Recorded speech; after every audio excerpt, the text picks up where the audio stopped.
Son las 8:10. Saludamos al doctor Tiberio Torres.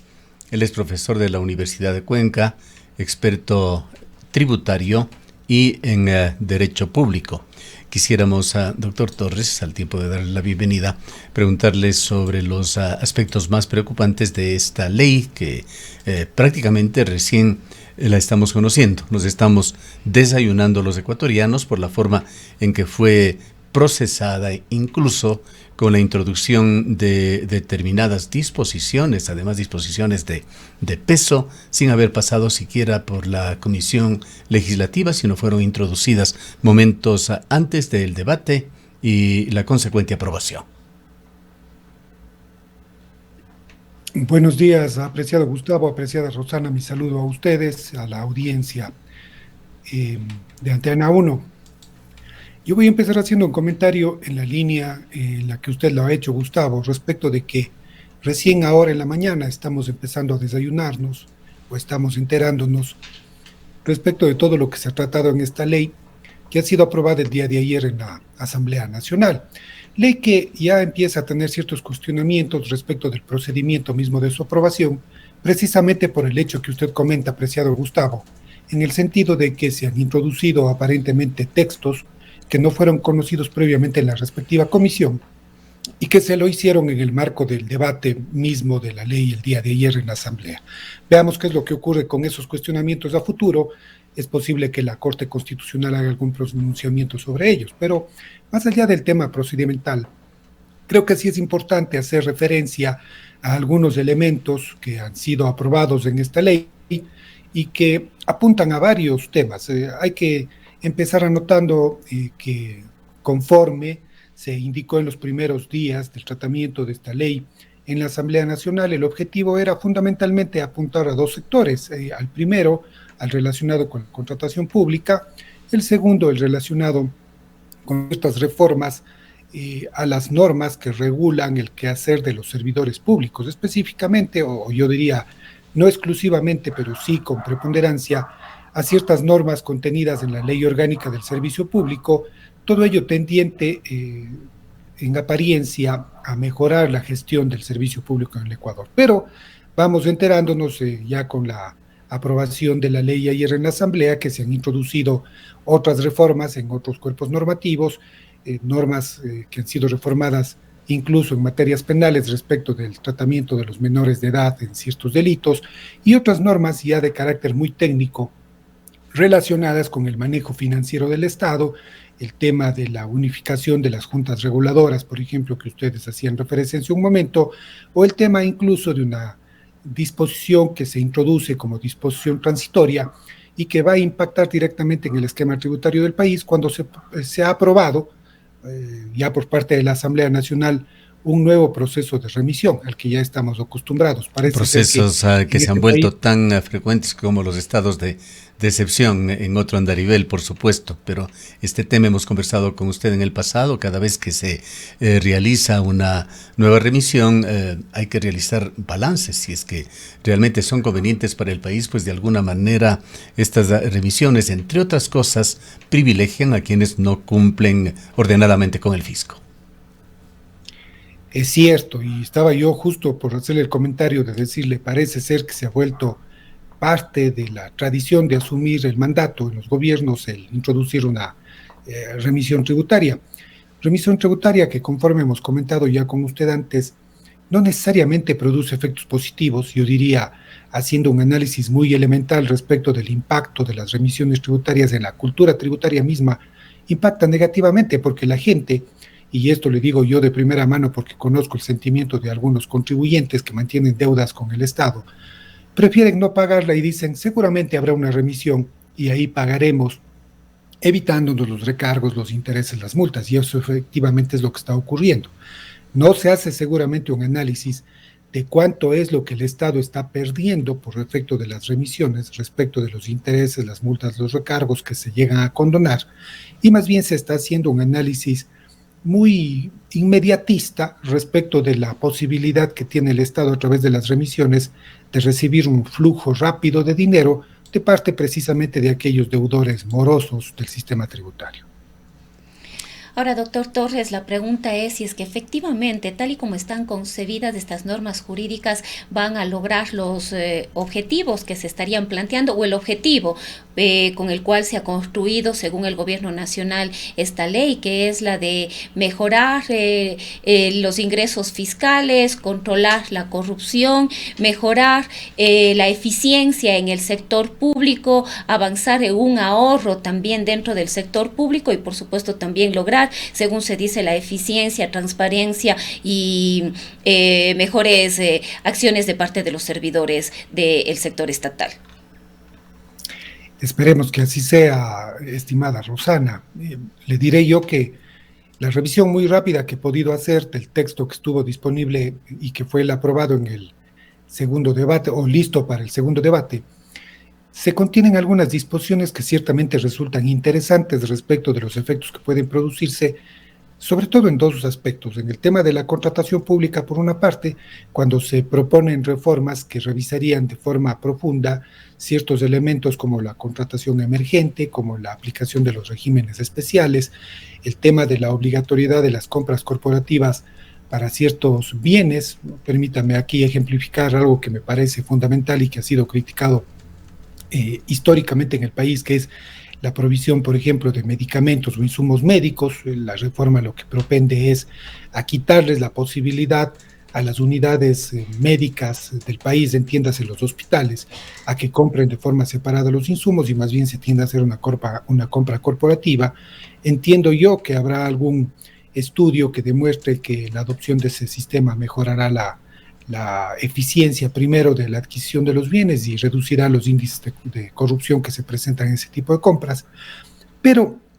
hay otras normas que propenden sobre todo a la utilización del catálogo electrónico o a privilegiar la utilización del catálogo electrónico en los procesos de contratación pública del Estado. Yo diría, de la revisión rápida que he hecho de estas reformas que se proponen a la contratación pública, parecen bien intencionadas, parecen efectivamente tendientes a mejorar en algún sentido los principales problemas relativos a la corrupción en ciertas compras en el Estado y a la eficiencia en los procesos. No obstante, como en todos los casos que se producen estas reformas que tienen impacto económico, sobre todo, habrá que esperar un poco para ver cuáles son los resultados. Y el segundo gran ámbito, estimados oyentes y estimada Rosana y Gustavo, es el relacionado con las disposiciones que regulan el quehacer de los servidores públicos. Y veo también interesantes propuestas de reforma respecto de lo que significa la Ley Orgánica de Servicio Público. Veo algunas reformas que seguramente empezarán a producir efectos a mediano plazo en las entidades públicas, porque se tocan elementos que de cierta forma han sido tradicionalmente considerados como un tabú, que pocas veces se los ha tocado, el tema de la estabilidad de los servidores, de su continuidad en el servicio, y ahora se han reformado las normas del servicio público de tal forma que, si bien la estabilidad de los trabajadores, por ejemplo, sigue siendo una garantía contemplada en la ley, ya no es una garantía absoluta o sin beneficio de inventario como la que teníamos vigente, y más bien establece que los servidores públicos todavía gozarán de estabilidad siempre y cuando sus evaluaciones sean buenas respecto del desempeño de sus labores, siempre y cuando cumplan además con eficiencia y de buena forma con las labores que a cada uno de los cargos le compete. Se establecen reformas en la Ley de Servicio Público, he visto, respecto de la posibilidad del reingreso al sector público para aquellos que han sido indemnizados. Se limita un poco el tema de las comisiones de servicio en cuanto a los años en primer término, y en segundo lugar respecto de que solamente gozarán de este derecho de la comisión de servicio los servidores que tengan calificaciones de excelente, entre otras cosas que yo entiendo sí empezarán a producir un impacto y que espero que hayan sido debidamente discutidas antes de ser aprobadas. Pero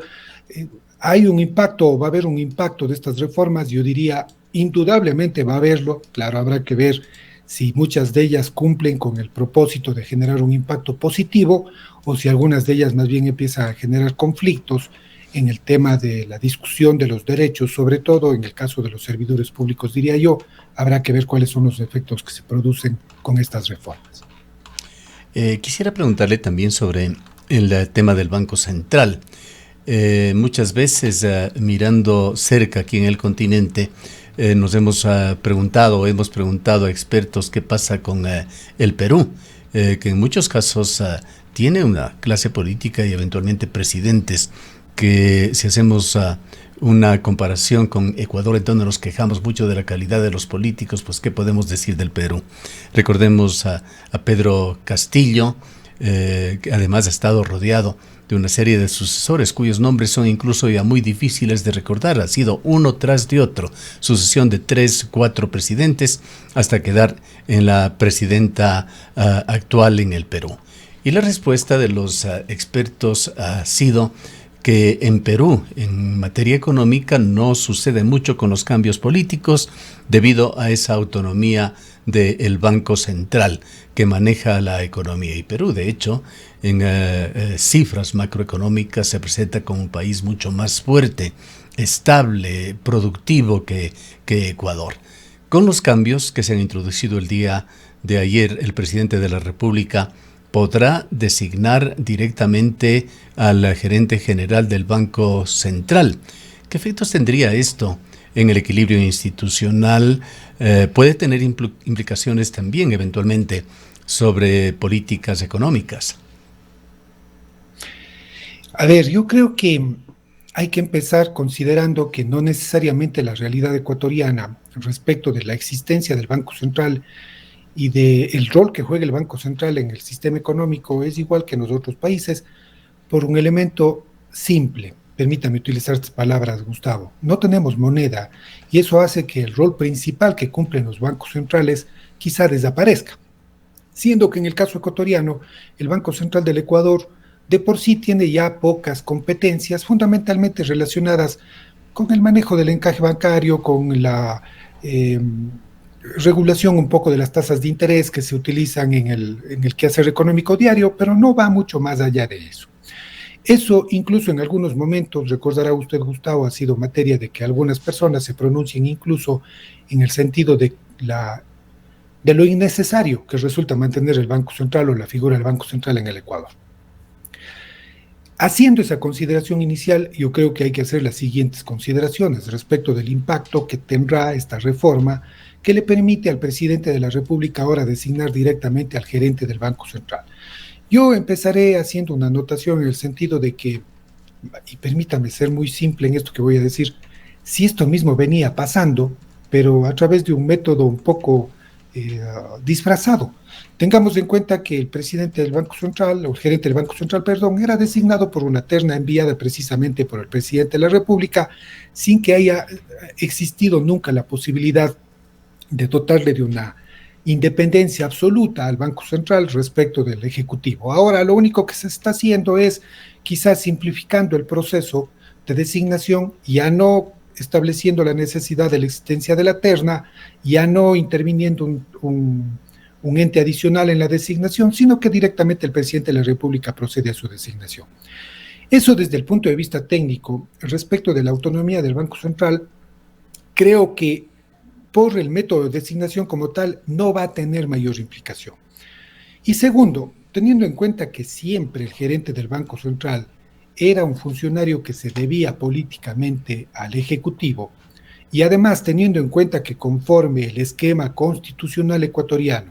el manejo de la política económica es competencia exclusiva precisamente del Ejecutivo, lo que ocurre y lo que debe ocurrir desde el punto de vista de cómo está concebido idealmente el manejo económico del país, es precisamente que el Ejecutivo sea quien dicta todas las directrices y sea quien dirige todos los aspectos de la economía. Yo diría incluso aquellos que están relacionados con las competencias del Banco Central. Entonces lo que ahora se va a hacer, o lo que ahora el presidente de la República ha conseguido, es simplificar la designación de ese funcionario que en materia de las competencias del Banco Central va precisamente a aplicar las políticas que el presidente de la República dicta. Usted ponía como ejemplo al Perú, y yo me sonreía un poco con la introducción que usted hacía, y se me venía a la mente un símil y decía, en el Perú tienen tantos presidentes como nosotros remisiones tributarias, ¿no? Uh-huh. Es tan inestable el régimen político en el Perú como tan inestable el régimen tributario nuestro. Pero pese a eso, el sistema económico peruano goza de salud, goza de una salud mejor que la ecuatoriana incluso. Yo diría eso, sobre todo teniendo en cuenta que el Banco Central en ese país y en los otros países que tienen moneda propia sí requieren de autonomía del Ejecutivo, sobre todo respecto del manejo de la moneda. Entonces,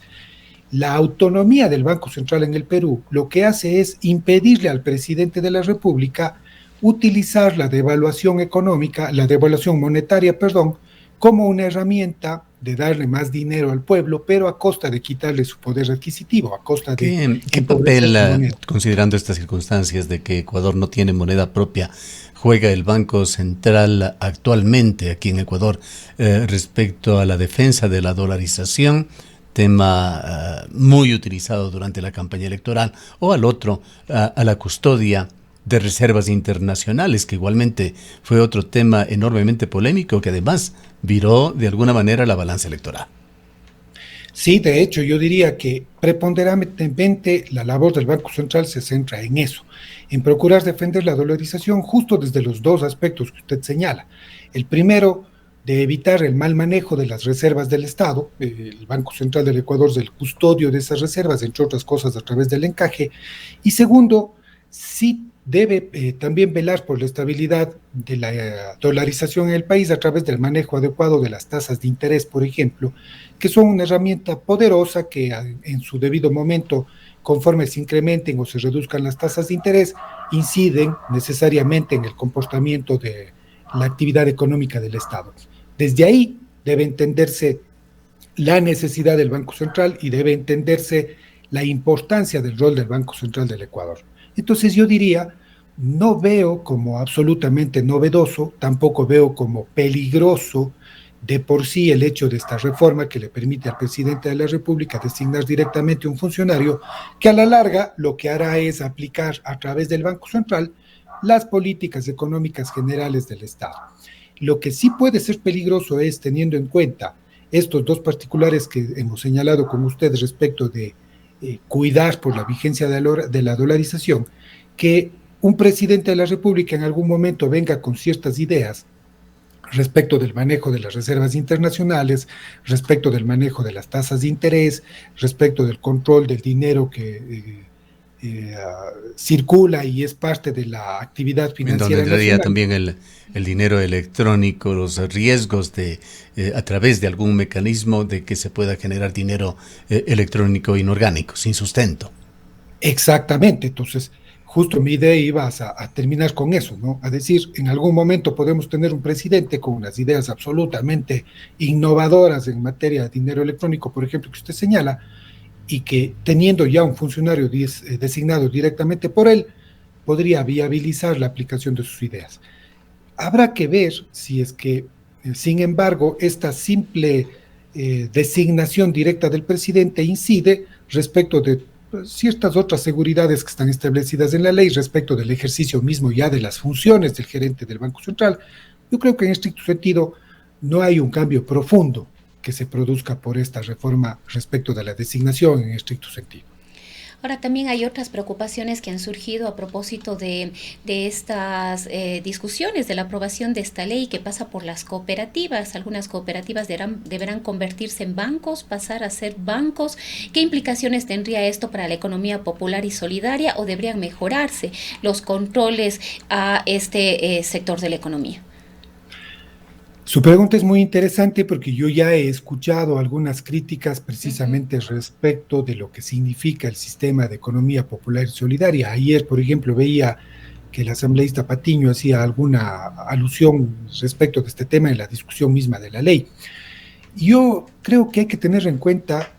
cuál es el espíritu mismo y qué es lo que está disponiendo estas reformas que se han introducido en materia de economía popular y solidaria, específicamente respecto de las cooperativas de ahorro y crédito que deberían transformarse en sociedades anónimas financieras, es decir, en instituciones financieras privadas. Y no son todas. Más bien, si uno lee la ley que se ha aprobado, lo que la ley dice es que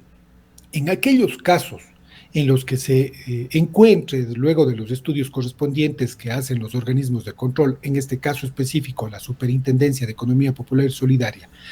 y esos estudios determinen que en alguna cooperativa existe cierto riesgo para el dinero de los socios, de los cooperados, en esos casos se verían forzadas esas entidades financieras cooperativas a convertirse en bancos. Entiendo yo que para estar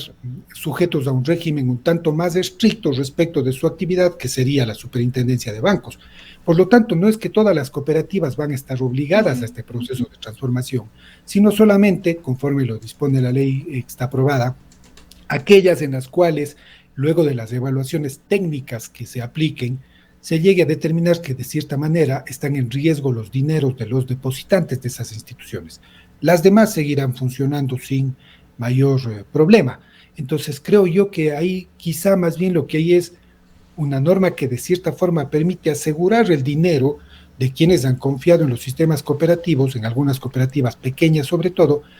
y para que no vuelva a ocurrir lo que hemos visto en los últimos años respecto de algunas cooperativas. Veamos nosotros que luego de la lamentable crisis de inicios de este siglo, crisis financiera conocida por todos, con el quiebre de varios bancos y demás, más bien la salud financiera de los bancos privados es buena en el Ecuador, y en donde hemos tenido problemas de quiebras y de pérdida de ahorros ha sido en el sector cooperativo. Entonces, hacia allá me parece que apunta esta reforma en específico. Y es otra de las reformas, dicho sea de paso, que se introdujo sin pasar por la comisión a última hora ya para segundo debate. Sí, y habrá que ver si logra mantener luego el control posterior que podría hacer la Corte Constitucional respecto de su aprobación. No vaya a ser que la ley, siendo bien intencionada en esta disposición y llegando a producir efectos positivos, luego sea declarada inconstitucional por la forma en la que ha sido introducida, ¿no? Bien, para finalizar, doctor Torres, alejándonos ya un poquito del tema fundamental de esta ley recientemente aprobada en el país, en general, lo que viene haciendo el gobierno de Daniel Noboa tiende de alguna manera a cumplir con esa expectativa que se generó en campaña electoral en su primer mandato, también para el segundo mandato, de reducir y drásticamente la evasión tributaria en el país. Sí, creo que el gobierno sí ha dado muestras claras respecto del endurecimiento, sobre todo de ciertos procedimientos de control en la administración tributaria.